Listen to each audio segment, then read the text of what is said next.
အားလုံးပဲမင်္ဂလာပါ Learning English ကိုထက်ကနေကြိုဆိုပါရစေအဲ့တော့ကျွန်တော်တို့အရင်ဘက်ကဒီရင်ဘက်တွေကเนาะကျွန်တော်တို့ဒီမှာ noun တွေကို s ပေါင်းပြီးရင်ကျွန်တော်တို့ဒီ blue and noun ကိုအများကြီးဖြစ်သွားတယ်ဆိုတဲ့ဟာကိုကျွန်တော်တို့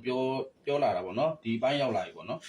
အဲ့တော့ရှေ့သင်ခန်းစာမှာလည်းပြန်ကြည့်လို့ရပါတယ်အဲ့တော့ဒီနေ့မှာတော့ကျွန်တော်ကဒီမှာ f နဲ့ဆုံးပြီးတော့ s ပေါင်းပြီးရင် blue and noun တွေဖြစ်သွားတယ်ပေါ့เนาะblue and noun အများကြီးနေဖြစ်သွားတယ်အဲ့ဒါကိုကျွန်တော်လေ့လာမှာဖြစ်ပါတယ်အဲ့တော့ဒီမှာဆိုရင် number 1မှာဆိုရင်เนาะ chief now roof cliff belief proof ဒီမှာ f နဲ့ဆုံးတာဖြစ်ပါတယ်ဒီမှာရေးထားတဲ့ noun တွေမှာဆိုရင်အဲ့ဒါတွေကိုကျွန်တော်တို့က s ပေါင်းပေးလိုက်တာနဲ့ကျွန်တော်ကအများကြီးဖြစ်သွားပါတယ်တချို့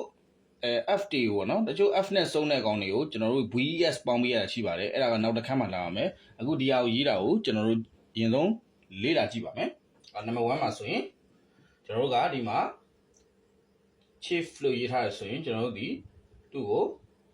chief ဆိုရင်နောက်ကနေမှ s ပေါင်းပေးလိုက်ရုံပါပဲเนาะကျွန်တော်တို့ s ပေါင်းပေးလိုက်ရုံပါပဲ s ပေါင်းပေးတယ်ဆိုသူဒီအများကြီးဖြစ်သွားမှာပါခေါင်းဆောင်များဆိုပြီးဖြစ်သွားမှာပါနောက် number 2မှာဆိုရင်ကျွန်တော်တို့ဒီ roof ခေါင်မိုးဒီမှာဆိုရင်ကျွန်တော်တို့ဒီခေါင်မိုးများဆိုပြီးတော့ s တက်ပေးလိုက်ရပါပြီနောက် number 3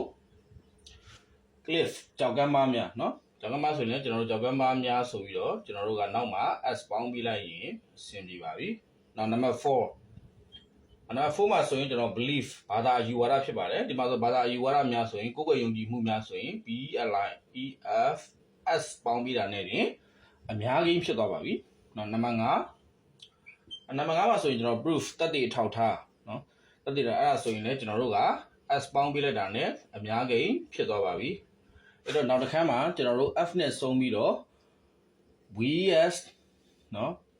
F ကို VS ပြောင်းပေးရင် blue and nouns ဖြစ်သွားတဲ့ဥစ္စာကိုကျွန်တော်တို့ပြောမှာဖြစ်ပါတယ်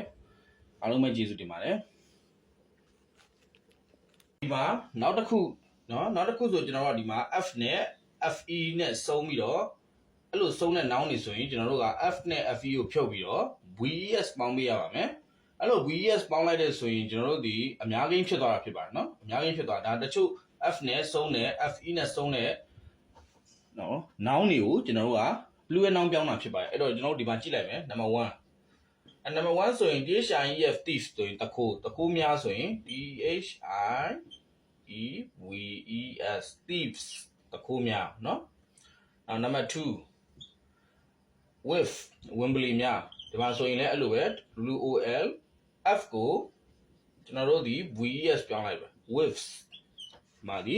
တော့ဒီ Wembley များနောက်ကဇနီးဒီမှာဆိုရင်ဇနီးများဆိုရင် WIVEF wives เนาะ number 4 life အသက်များဘဝများဆိုရင်လည်းဒီကောင်အဲ့လိုပဲ LIVES lives เนาะ number 5 knife ဓာတ်များဆိုရင်KNIVES knives เนาะ number 6ဆိုရင်တိရွက်များဆိုရင် LEAVES leaves တိရွက်များဆိုပြီးတော့ကျွန်တော်တို့အများကြီးပြောင်းမှာဖြစ်ပါတယ်အဲ့တော့ဒီမှာ F နဲ့ဆုံးတဲ့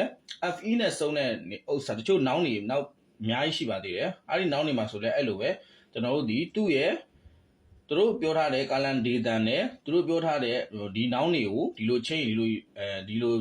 ရင်ဒီလိုအများကြီးဖြစ်သွားပါတယ်ဆိုတော့ grammar rule တွေနောက် English ရဲ့ vocabulary rule တွေတော့ကျွန်တော်တို့သိဖို့လိုပါတယ်